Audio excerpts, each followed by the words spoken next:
Hello children, today I'm going to read a book called Patterns at the Seashore by Don Blumel Oldfield.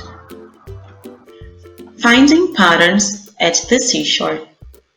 Patterns can be shapes, colors, or sizes that repeat. You can see patterns at the seashore. A row of sand castles makes a pattern. Fish swimming in the sea make a pattern. Big, small, the pattern repeats. One stripe is not a pattern. It does not repeat. However, many stripes on chairs make a pattern. Red, white, the colors repeat. They make an alternating pattern. Flip-flops in the sand make a colorful pattern. Yellow, blue, pink, green. The pattern repeats. White circles on a blue dress make a pattern of dots. They are called polka dots. Rows of umbrellas make up a pattern of circular shapes.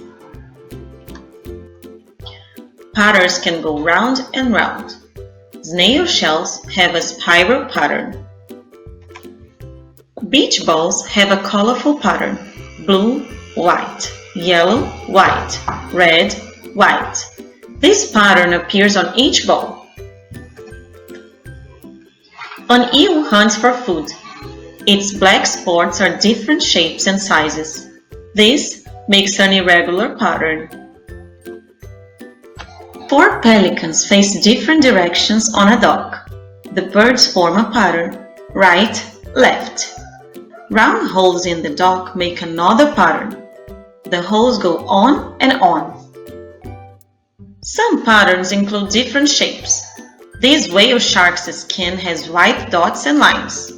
They repeat over the fish's body. Patterns can be small. The shape of a scale repeats on a fish's body. The fish's scale makes a pattern. A lighthouse is a tall building with a light at the top. What patterns do you see on these lighthouses? Patterns are everywhere.